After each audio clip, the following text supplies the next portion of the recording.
On Saturday night, Immigration and Customs Enforcement arrested Mahmoud Khalil, a former Columbia graduate student who led pro-Palestine demonstrations on campus last year. Yesterday, a federal judge blocked the Trump administration from deporting Khalil until a meeting on Wednesday. Leftists are arguing that Mahmoud should stay because they hate Israel and support Palestine. Some on the right are arguing that Mahmoud should stay because they think his protests are protected free speech, regardless of what they think about Israel or Palestine. I, for one, think Mahmoud should be deported, not because I care all that much about the Israel-Palestine conflict, but because he's a Columbia graduate student, and all Columbia graduate students should be deported, even if they're American citizens. At a time of tectonic political shifts, what is the correct, conservative, American take? What do we believe? I'm Michael Knowles. This is The Michael Knowles Show.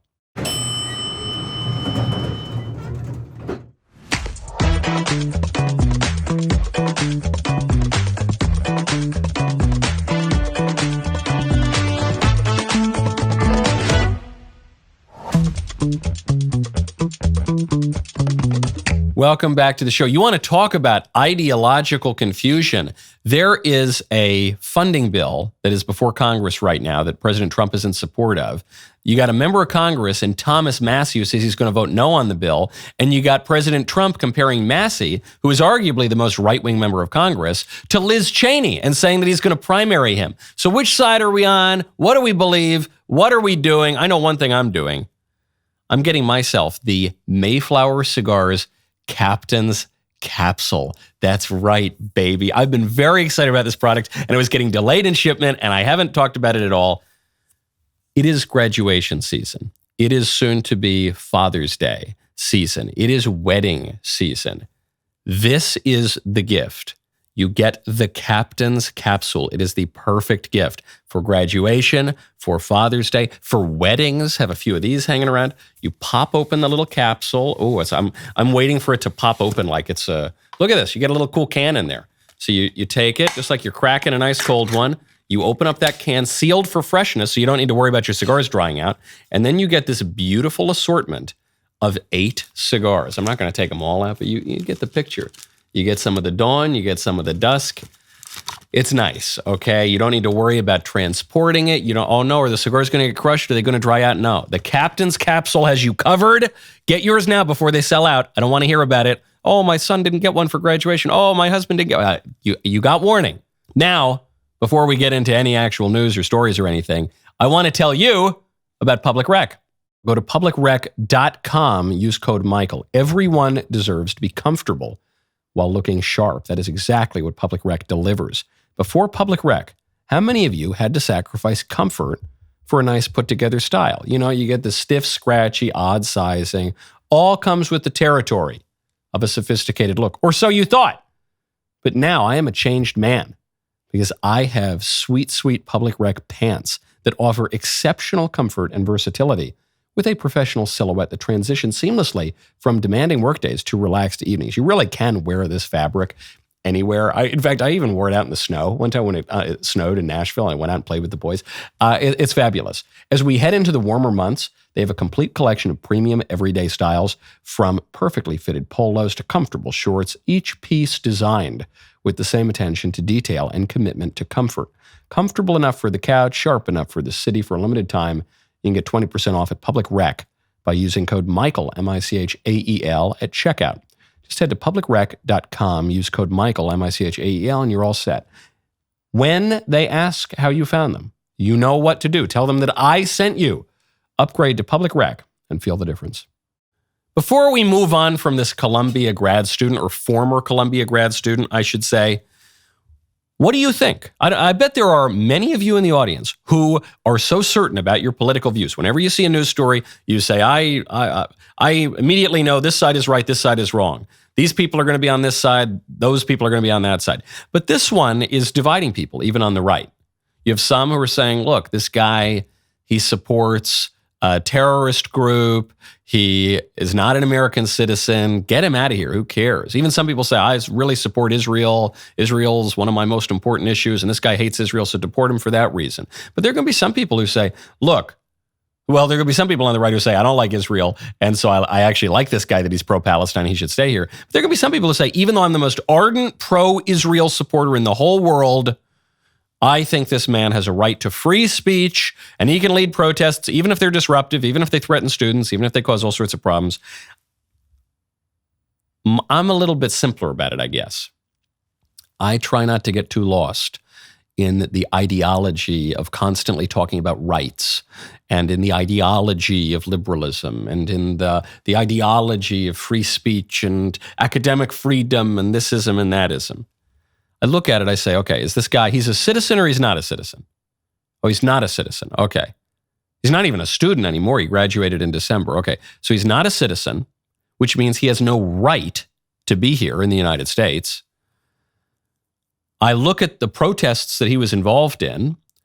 I don't know. I mean, the Israel-Palestine conflict, I guess, is complex, but I don't know. You're supporting the side that's run by Hamas. That's a little sus to me. And those protests were quite nasty to Jewish students in particular at Columbia. And I don't really care all that much about the Israel-Palestine conflict. And I do wish that we in America were as muscular at tackling anti-Christian discrimination as we are at tackling anti-Jewish discrimination, anti-Muslim discrimination, anti-thisism, anti-thatism. But Christianity is the one religion that we are allowed to and actually encouraged to mock in public and denigrate and push to the side. So all of those things considered, yeah, sure. But my chief question for immigration is, what benefit are these people to America? In some cases, in rare cases, we take in refugees out of the goodness of our heart because it's gracious and charitable, and we were strangers in the land of Egypt. That's a relatively small aspect of what we're talking about here. When it comes to immigration, the primary question, at least to my mind, is, do these people benefit America? In fact, that's how our immigration laws are written. That's how basically all immigration laws everywhere in the world are written. Does this person benefit the country? Do they do a job, for instance, that people in the country can't do? Do they offer some special benefit? If they do, let him in, maybe. And if they don't let him in. So I look at this guy, I say, okay, his political ideology is pretty whack, and he doesn't seem to be contributing all that much to the country. And he's a Columbia graduate student, which means his views are almost certainly horrible, and he's very unlikely to support America. So I don't know, to me, it's a little bit more of a practical prudential question. I'm not going to lose sleep over Mahmoud Khalil being deported after leading a bunch of his fellow Columbia grad students, one of the most left-wing of the Ivy League schools, which are already left-wing. I'm not going to lose sleep over that. Now, speaking of ideological conflict and immigration for that matter, a clip has gone viral from Jubilee's Surrounded show. This is the show that I was on a month ago. It's the show where one person surrounded by 20 or 25 people who disagree with him, and he's got to just debate them successively. So it was me versus 20 or 25 LGBT LMNOP activists. That was an hour and 40 minutes. You can go watch it over at the Jubilee channel. This week's episode was with a left-wing political commentator named Sam Seder. And Sam Seder showed up, and he was surrounded by, I guess, 20 or 25 conservatives. They were debating all sorts of questions, one of which was religious fundamentalism. We'll get to that in a moment. The other of which was immigration. And so he's sitting down next to this right-wing journalist, Sarah Stock, and they're just getting down to brass tacks on immigration. And Sam Seder cannot believe the things that she is saying. Take a listen. What's the problem with xenophobic nationalism? Don't you think that's better for Americans in general? To be xenophobic, yes. Nationalism is better. We should have a coherent culture. Everyone should be a part of the same culture. We should have assimilation. Which, do you get to choose what the culture is? We already have a dominant culture. What is based the dominant on culture? European and Christian values and identity. That is the dominant culture. White Christian, it's rooted in European identity. White. So your argument is that has been the dominant culture. Just to be clear, and we're not letting people assimilate to that. We're saying you should keep your culture, and this is why our culture is so divided. Your argument is that Trump is good for those who want a dominant white European culture. I mean, that is what America is. It's rooted in European identity and Christian values. That's what it has been. Would you really disagree with that? What is it then, if that's not the identity of America? Well, I think the identity of America... For the majority of time, America's been a country. You don't think that's been the identity? Well, actually, no. I think actually the identity of America has been, Okay, let's put a pause right here before he gets into what it means. I love how he's stalling. He doesn't know how to respond to her. Well, no, actually, what's her argument? She's using a provocative slogan, no doubt. Xenophobic nationalism. This is a scare phrase used by the left. And so she is provocatively throwing that phrase back at the left. But what's she saying? Xenophobic, meaning preferring one's own countrymen to foreigners, and nationalism, meaning preferring the nation to a kind of borderless liberal globalism. Well, that's what most American voters voted for in November. Not exactly in those terms, not in such sensationalist rhetoric, but that is what people voted for. And then Sam Seder says, well, hold on. You're telling me you think there's a dominant culture in America? She says, of course there's a dominant culture. There's a dominant culture in any polity. Of course there is. Culture is defined by something, and whatever it is defined by is the dominant aspect of the culture. Okay, well, you're telling me that America traditionally has been defined by European culture and Christianity? She says, yes. But could you disagree with that? Would anybody seriously disagree with that? In 1960, she says it has been, at least until very recently. In 1960, 93% of Americans were Christian. In 1960, just under 90% of Americans were white, so descended from Europeans. America, really, whatever view you take of the Mayflower, great cigar brand, and the American founding, the Revolutionary War, and the 19th century up through the 20th century, can you really argue it didn't come from European values, European institutions? We were a British colony. What is your argument? The American Revolution was influenced by the European Enlightenment, for better and worse. The founding of America at Plymouth Colony was a separatist movement from England. America doesn't just exist in outer space or something like that. It's not just floating through the ether. It comes from historical movements developed by real people from real places.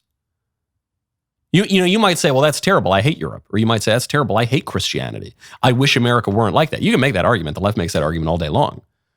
But if you're this guy, if you're the liberal guy on this, you're really going to be confused by the idea that America comes from Europe and that the religion that has dominated in America has been Christianity? I mean, John Adams says the principles on which the revolution was won were the principles of Christianity. John Jay goes further. He says, thank God that we all descend from the same stock and that we all have the same religion and we all believe basically the same stuff.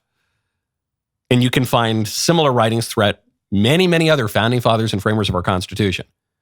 And you can just look at the demographics, religious, ethnic, national, all the rest. We didn't have mass migration of the sort that we're looking at today until the mid-1960s. So things start to change. But even still, most Americans are at least vaguely Christian. And I guess the majority of Americans are still white. So it's 60%, so it's obviously much lower than you. So I don't know, regardless of whether you think that's a good thing or a bad thing, how could this liberal guy be confused by that? Is he's really that ignorant of not just what his opponents believe, but of American history? And we'll get into where he really starts to collapse in one moment. First, though, I want to talk to you about Pure Talk. Go to puretalk.com/Knowles. If you're with Verizon, AT&T, or T-Mobile, you could be saving a fortune every month by switching to Pure Talk. That is Pure Talk, my cell phone company that cuts the fat from the wireless industry. For just $35 a month, you can get unlimited talk, text, and 15 gigs of data with hotspot on America's most dependable 5G network. Now, I'm going to stop you right here because what you just heard is on a really good network. I didn't say on a really good network. I didn't say on a pretty good network. I said on America's most dependable 5G network. The average family of four saves over $1,000 a year when they switch to Pure Talk. Could you use $1,000 a year? I think we could all appreciate an extra $1,000 a year. When you switch to Pure Talk's super low $35 plan this month, you will get 1 year of DailyWire Plus for free. The only way you can get it is by going to puretalk.com/Knowles, K-N-O-W-L-E-S. Switch to Pure Talk at puretalk.com/Knowles. Get a year of DailyWire Plus for free with a qualifying plan. Pure Talk wireless by Americans for Americans. Jubilee podcast surrounded lib Sam Seder versus conservative Sarah Stock. Keep going. The identity of America has been, for better or for worse, a melting pot in that regard. Yeah, maybe since like the 1960s. Even then, even we had this idea of a melting pot literally means assimilation too. It means melting. It means you're assimilating to the dominant culture. Is that not what melting means? No. Okay, so he says, no, it's a melting pot. And she says, yeah, that's how we view it since the 1960s. It goes back a little earlier. The term melting pot comes from a play by a playwright named Israel Zangwill in 1908. And curiously, Teddy Roosevelt went to see this play and loved it so much. He said, Mr. Zangwill, this is a great play. I love this play. And the notion of America being this melting together of different identities goes back earlier than 1908. So it had been building for some time. But then she hits the real point there, which is, well, hold on. A melting pot means assimilation. A melting pot is not a salad bowl, for instance. It's not that you keep your distinct identities, the tomatoes over here and the cucumbers over here and the lettuces over here. The melting pot means you all melt together.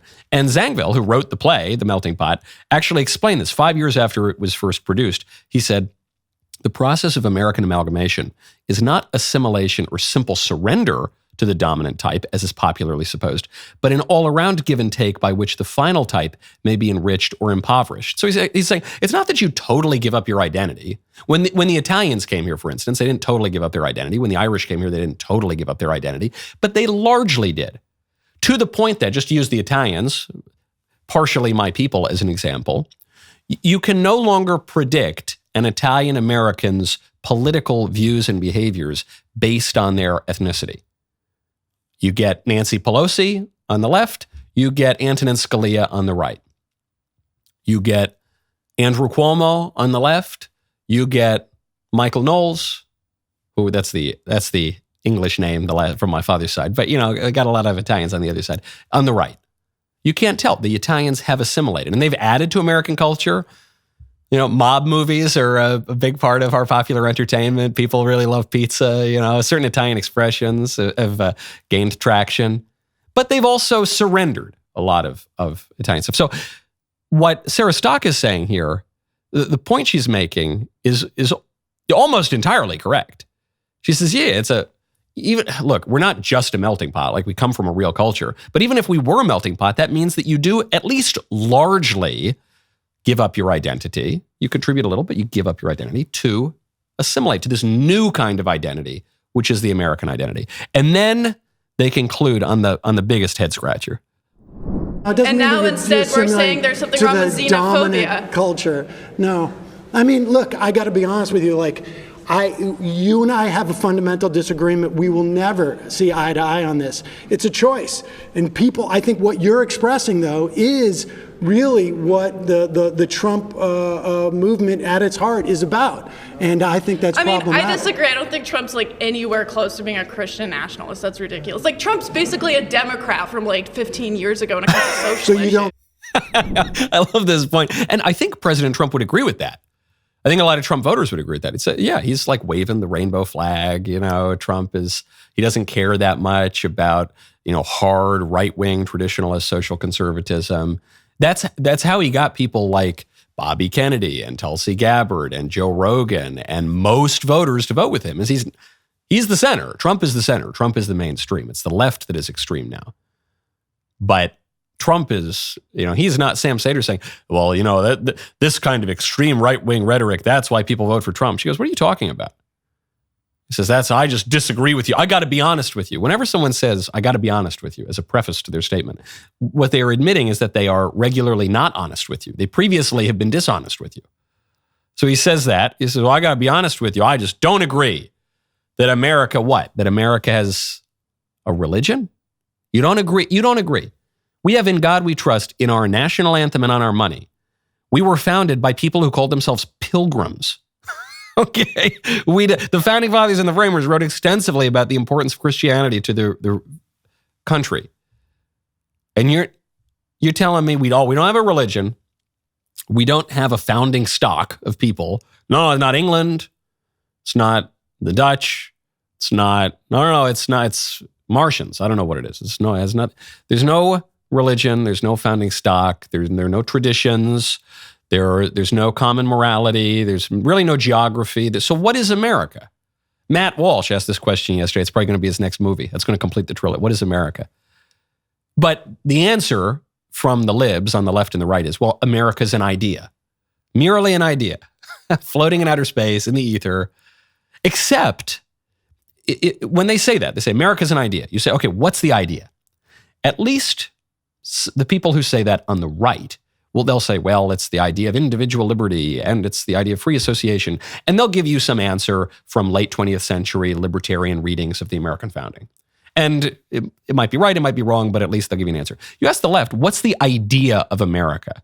They won't give you an answer, because the left-wing liberal project is about surpassing all limits. It's about maximizing individual autonomy. It's about breaking down anything that might circumscribe choice. So if you say, well, what's the idea? America's just an idea. Okay, what's the idea of America? They can't tell you, because to say America is this idea is simultaneously to say that America is not that idea, which contradicts this idea. And they can't do that. America's got to be everything to everyone for all times. America, the idea would have to contradict Aristotle's law of non-contradiction, because it would have to include every idea. So to the left, America is not even just an idea. America is an idea of an idea. It is so radically abstract that it's nothing. And in practice, when the left governs, America is nothing. It has no border. It has no tradition. It has no common language. It's nothing. It's a vacuum. Now, nature abhors a vacuum and will fill it up. I suggest you fill up the air in your home with the Smells and Bells candle from the Candle Club. Go to thecandleclub.com/Michael. Get that beautiful Smells and Bells candle today. Okay, I will move on from this Jubilee episode, but it was fascinating. And this guy in particular was a really interesting guest on the Jubilee episode, because the format it has seemed to be is you get one conservative to debate 24 libs. The first guest was Charlie Kirk. Ben Shapiro went on there. Lila Rose went on there. I went on there. And I have no false modesty here, generally seems to be the rule that the conservative is surrounded by 24 libs and the conservative beats all the libs. It seems to be the structure of the show, okay? Listen, false modesty is a form of pride, and so I will admit, not just for me, but for the other three conservatives too, they generally won pretty decisively. In this case, the lib facing off against the 20 conservatives, he lost. He didn't come, even if you're a big fan of this guy or whatever I don't follow his stuff at all, but I've heard of him at least. I know he's a liberal commentator, and he did not do as well as the conservatives did against the libs. You saw the exchange with Sarah Stock. Here's another exchange. I wish I had this guy's name. I just started following him on X yesterday, but I don't have his name off the top of my head. Another conservative comes up to debate religious fundamentalism, and here Sam Seder's ideological confusion or philosophical confusion becomes even more manifest. Hey. It's nice to meet you. Nice to meet you. Okay, so I would like to touch on the religious fundamentalist aspect. Yeah. Are you an atheist? I'm a Reformed Jew. I don't have a strong belief in the existence of God, but I don't think that religion in and of itself is bad. Okay, so what's wrong with the religious fundamentalists? So like when you said trans rights and women's rights or something like that? Well, the problem I have with religious fundamentalists, and really more, I guess it's really theocrats, is that they want to impose their morality that comes from their religion on the rest of us, and I don't. But morality, from your view, is going to be a preference, right? It's not morality; it's a preference. So morality without a foundation is going to reduce you to a preference. Well, I have a foundation for my morality. Which is what? It's a humanist vision of what basically creates as little suffering as possible for as many people. Okay, so you're like a consequentialist? Utilitarian? I don't really bother myself with being a consequentialist or a utilitarian. Okay, what is remarkable about this exchange is not that Sam Seder is a leftist or that his interlocutor is a conservative. What is remarkable about this exchange is that the leftist taking on the 24 conservatives doesn't know what he himself believes. What's remarkable about this exchange? It's not that the leftist doesn't understand what the conservatives believe, that we expect. The leftist doesn't understand the basic premises of his own arguments. He says, look, I don't like religious fundamentalism. He never really defines it. He's obviously confused about it. I don't like theocrats. He clearly doesn't know what a theocrat is because a theocracy is government by religious clerics. But here he's using theocracy to mean government by people who have religious views, which is all governments for all time. And certainly we have a self-government, we're a people that have religious views. So he's totally confused about what theocracy means. But so the interlocutor says, what is the basis of your morality? Is it just preference, just whatever you feel like, which is sort of what it seems like?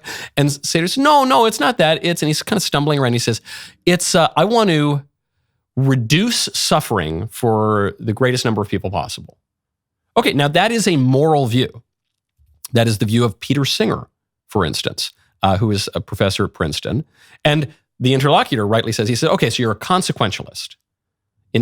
Your ethics is a consequentialist ethics.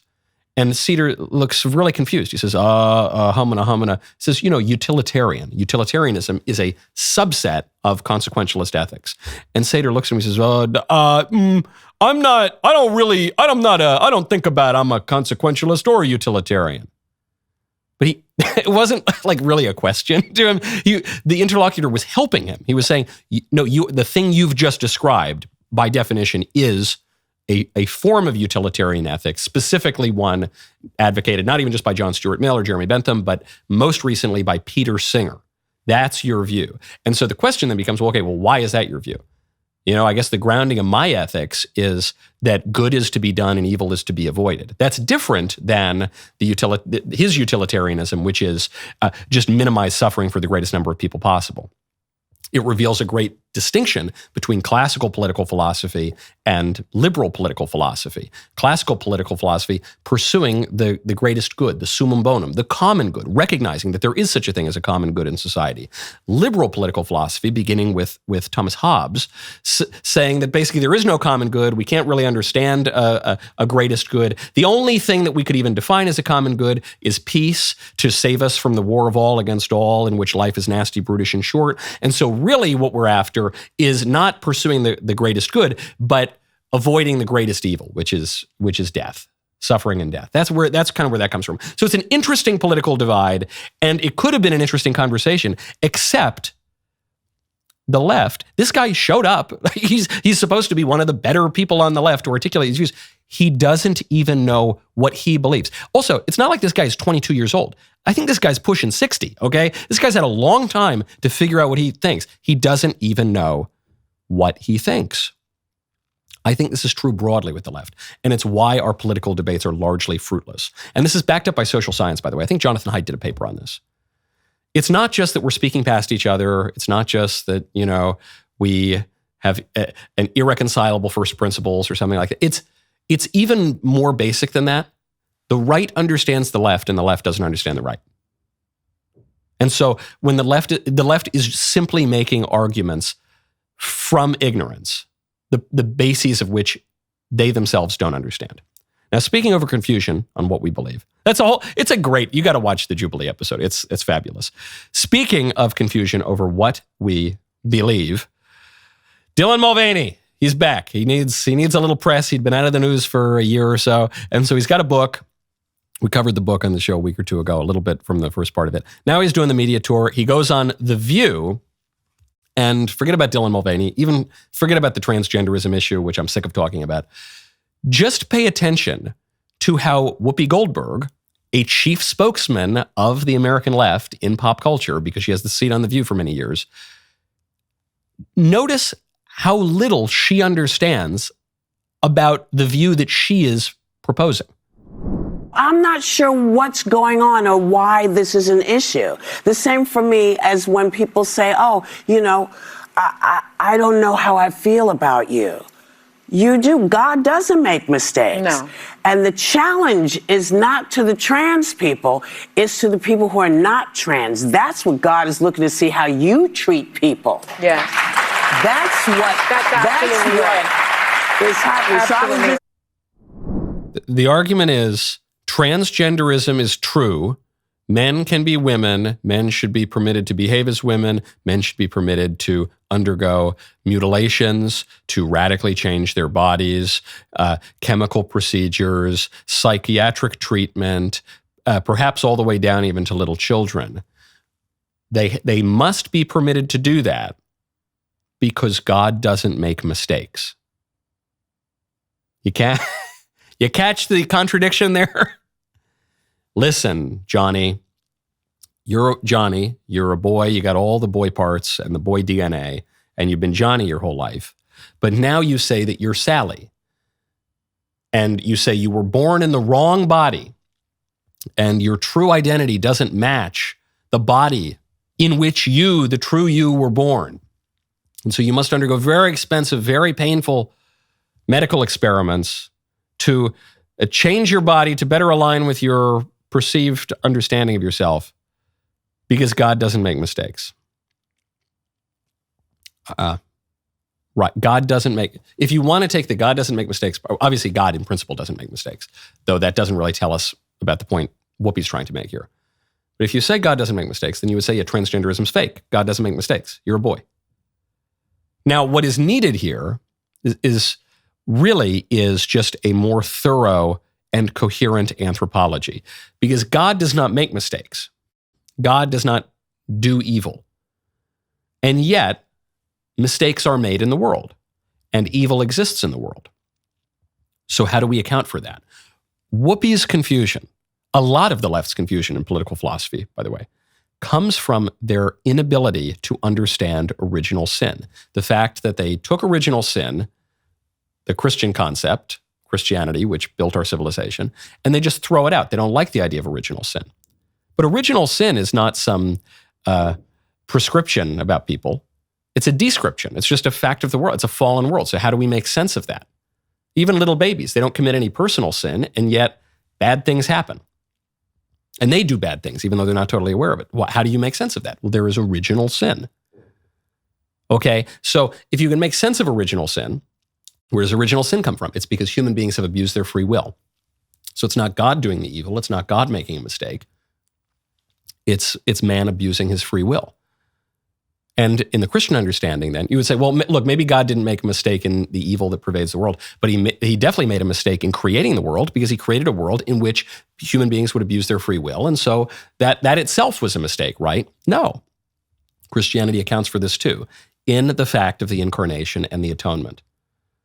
That perhaps this is in fact the greatest possible world, because a world in which God himself takes on flesh and dwells among us, in which God sends his only begotten Son to be crucified for our sins and to be resurrected on the third day, is an even better world than a world in which man had not abused his free will and fallen. You might say, well, that's all crazy, Michael. I don't believe in any of that. I'm not a Christian. I'm not saying you have to be, though I recommend it. I think you should be. I'm just telling you, Christianity accounts for that. Our traditional understanding of ourselves in our culture accounts for that. It makes sense of the world. Liberalism does not. Leftism, random humanist utilitarianism, whatever Sam Seder on the Jubilee show says, it doesn't. Whoopi Goldberg's understanding of transgenderism, it doesn't make sense of the world, even on their own terms. So you can tell me, well, I find Christianity unsatisfying and insufficient. Okay, what's better? Give me a better alternative. You can't. You can't. And that's where a lot of our confusion comes from. We threw out the systems that did make sense and that allowed our civilization to flourish. And we said, we know better. We can recreate the world out of our tiny stock of reason. But turns out we're not that good at it. And things begin to decay as a result of that. Now, at the Daily Wire, we bring you the facts. No filter, no spin, no corporate leash. Join the live chat during our daily shows, 100% uncensored and ad-free, and packed with fans who actually think for themselves. Get the news the way it should be, honest, fearless, and without an agenda. other than my own agenda, which I'm open about. Your voice matters. Be part of it. Join now at dailywire.com/subscribe. My favorite comment yesterday actually didn't come from YouTube. It came in an email from a young man who hosted me one evening after I spoke at a university, and had a really enjoyable dinner after this university speech. A number of the students and people. But anyway, he wrote this in. He said, Michael, I briefly wanted to push back on your outlook of boozing and Zoomers. While I do partially share your sentiment, the rebellion against the system, or your parents, which Joe Rogan points to as a reason young men have flocked to conservatism, I fear the problem is far more serious. We live in a recorded, judgmental digital world where a foolish night out sees young men faced with allegations that strip them of their dignity, and where men do not even wish to approach women for fear of being seen as creepy or weird. A shocking 45% of men my age, 18 to 25, have never asked a woman out in person. That's a crazy number. I wasn't aware of that number. Meanwhile, online alternatives mean no more drinking in the parking lot before a movie, after the football game, or at a casual bar. Less hookups, good. Less drinking, neutral. And less eudaimonia, less happiness, less human flourishing, bad. A great point. A great point. Because my view was, it's hip to be square. The Zoomers aren't drinking because, they're on the straight and narrow or something. But that's a great caveat to it. And it takes a big, handsome, wise, delightful man to admit when he's missed something. And that's a very good addition. Getting back to some practical politics for a second, we got a fight going on, baby. Well, this actually does link in with everything we've been talking about today, because it gets to ideological confusion, this time not on the left, but on the right. House Republicans have a continuing resolution before them, a bill that would avoid a government shutdown and fund the government through September. President Trump supports this bill. The vast majority of Republicans in Congress support this bill. All the Democrats oppose it. I think every single one. Maybe there are one or two strays, but I think every single one opposes it. The Republicans overwhelmingly support it. 3 Republicans are no or maybe no on it, and one of those Republicans is a hard no. Thomas Massie.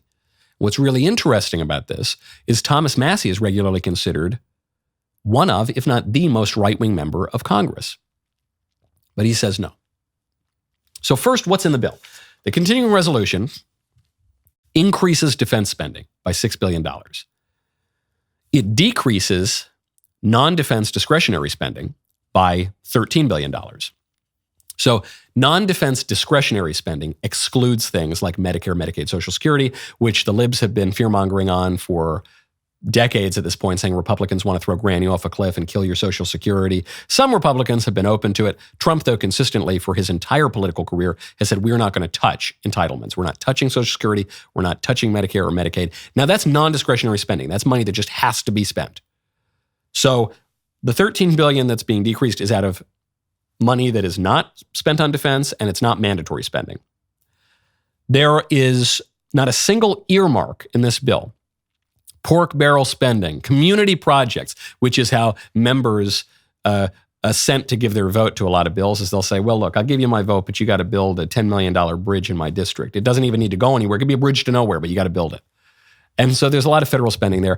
As a portion of the federal budget, it's not a huge deal. John McCain made it a big deal during the 2008 presidential campaign because he was a Republican who supported bigger spending projects, not just on defense, but also on entitlements. So the way that he could seem like he was tough on spending was to go after earmarks, which are a relatively small portion of federal spending. But in any case, this bill doesn't have that either. Immigration customs enforcement spending is slightly up to $10 million here. So my read on it is, as far as continuing resolutions go, it's pretty good. It freezes spending at 2024 levels, so the spending is at least not going to increase. And it reduces spending in certain areas, which is good. And then Trump and Elon are reducing spending in the executive branch through their own power, not through the legislature. So all in all, it's pretty good. If I were a member of Congress, I would vote for this. However, I understand why some members might say, well, it's still a lot of money. And so you got Tim Burchett and Corey Mills, 2 Republicans who are saying, I don't know, I'm on the fence. But the one who says, no, I'm a no, is Thomas Massie, who is a huge fiscal hawk, He's kind of like Rand Paul in that way. Rand Paul in the Senate votes against a ton of stuff, just kind of reflexively. Both of these guys are from Kentucky. Must be something in the water. But in any case, it's a principled stand. I don't know that I agree with it, but it's a principled stand. And Trump is furious. Trump is now threatening to primary Thomas Massie. He says, thank you to the House Freedom Caucus for just delivering a big blow to the radical left Democrats and their desire to raise taxes and shut our country down. Because the House Freedom Caucus, which is usually the impediment, they usually obstruct these kinds of bills. They've agreed, okay, we're going to support it. The Democrats hate America and all it stands for. That's why they allowed millions of criminals to invade our nation. Sometimes it takes great courage to do the right thing. Congressman Thomas Massie of beautiful Kentucky is an automatic no vote on just about everything. That's kind of true. Despite the fact that he has always voted for continuing resolutions in the past, he should be primaried, all caps, and I will lead the charge against him. He's just another grandstander who's too much trouble and not worth the fight. He reminds me of Liz Cheney before her historic record-breaking fall, parentheses, loss. I like how he has to give you a synonym. He has to define what her fall was. It's a loss. She lost. The people of Kentucky won't stand for it. Just watch. Do I have any takers? All caps, 3 question marks. Anyway, thank you again to the House Freedom Caucus for your very important vote. We need to buy some time in order to make America great again, greater than ever before. Unite and win. Okay, this is notable, not because Trump is threatening to primary a Republican. That's happened before. He's threatening to primary one of the most right-wing Republicans. How is the Republican base going to take this? Say what you will. Thomas Massie is no Liz Cheney. He's got some real right-wing bona fides. Will the GOP base take this? This will be a test of how much Trump dominates the GOP. I suspect in a fight between Trump and Massie, even though Massie's a real tough guy, I think Trump's going to win. I think he just dominates the GOP that much. But there's a real question. What do we believe? What do we want? What are we fighting for? Whose side are we on? What defines conservatism? What defines our politics? The Trump election, certainly the Trump re-election, signals a seismic shift, a tectonic plate shift in our politics. The shift from Reagan to Bush to Clinton to Obama, to Clinton to Bush to Obama, it wasn't all that big. They all kind of basically agreed the same stuff. The shift to Trump was a big shift. Okay, the shift from Eisenhower and Nixon to JFK and LBJ, and then certainly into the LBJ administration, that was a big shift. The shift into FDR's administration, certainly the shift into Woodrow Wilson's, that was another big shift. Wasn't just moving deck chairs around. That was an actual change. We're seeing a change here. And so the question is, what will define the right at American politics moving forward? This battle between Trump and Massie is a pretty good example of that.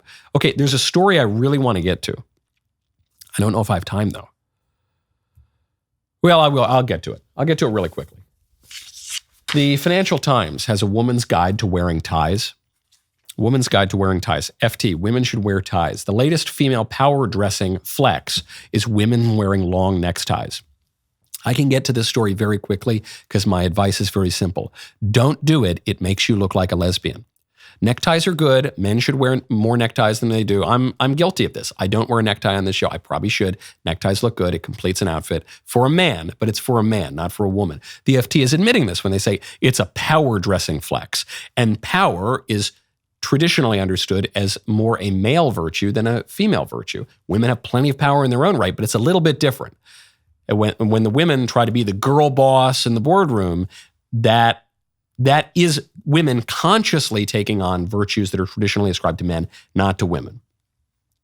The neckties for women are nothing new.